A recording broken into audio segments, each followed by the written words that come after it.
Sungai Nil kita kenal sebagai sungai terpanjang di dunia,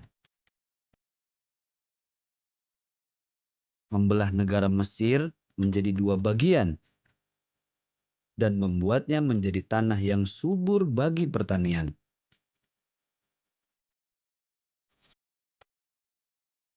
Alhamdulillah, saya berkesempatan untuk menaiki krus atau kapal pesiar untuk menyusuri Sungai Nil.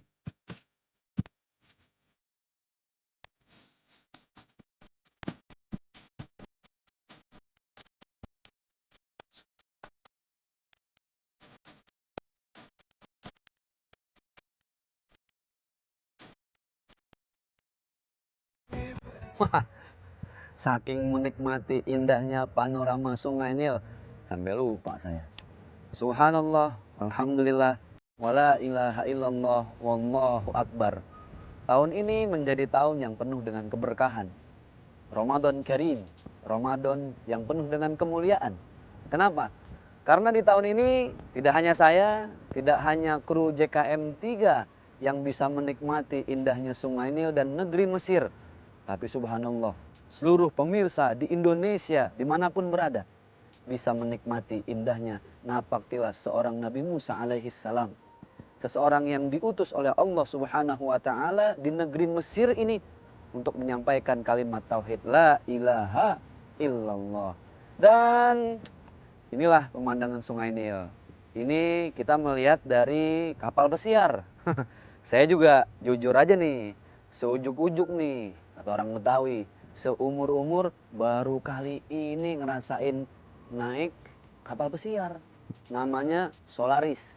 Saya sudah 3 malam nih, sahur di sini, buka di sini. Oh, pokoknya dahsyat.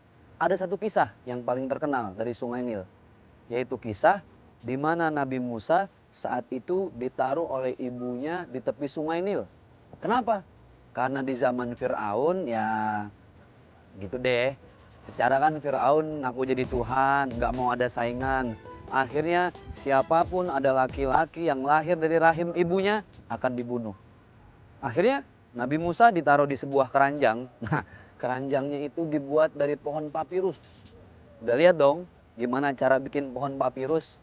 Dahsyat, unik. Semakin lama direndam di air, dia akan semakin kuat dan semakin sulit sobek. Nah, terbuat dari itulah ranjang yang Nabi Musa terombang-ambing di Sungai Nil beberapa hari. Pada akhirnya ditemukan oleh istrinya Fir'aun. Akhirnya istrinya merayu Fir'aun yang dalam sejarah disebut dengan Ramses II. Nah, Nabi Musa diangkatlah menjadi seorang anak dari Fir'aun. Kisahnya masih panjang nih, makanya rugi kalau mau nyaksiin JKM 3. Itu baru sedikit. Iya, ada satu lagi yang unik. Waktu saya kuliah di Mesir, Sungai Nil itu airnya bisa diminum, men. Langsung, nggak pakai diayak. Diayak tuh diapain ya? Nggak pakai disaring lagi. Guru pada nggak percaya awalnya. Waduh, saya ambilin di botol, waktu naik sampan saya suruh minum. Alhamdulillah, nggak ada tuh yang sakit perut.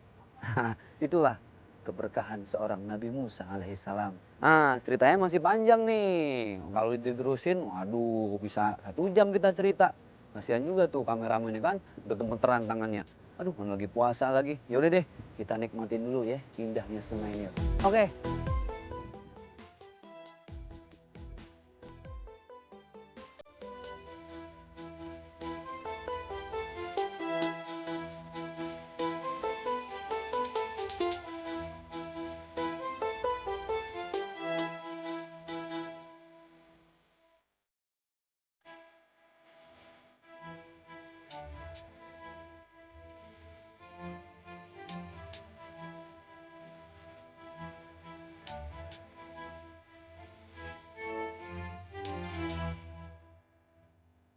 Subhanallah, kita baru melewati satu semacam pintu air. Tapi pintu air ini bukan kayak di Manggarai buat mengukur ketingkatan tinggi Sungai Nil, bukan.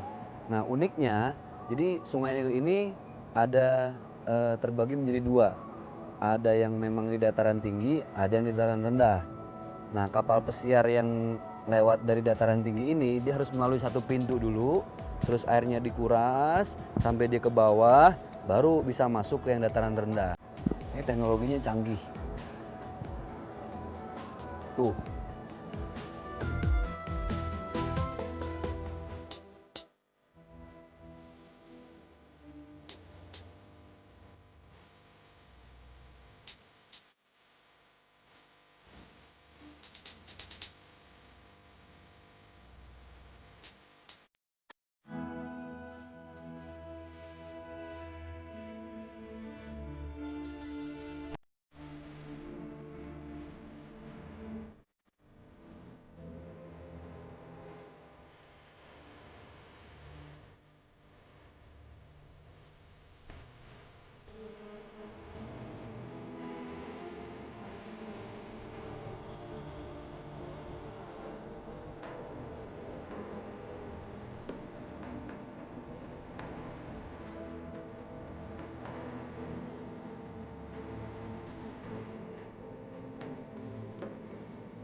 Nah, ini dia kuil Kom Ombo.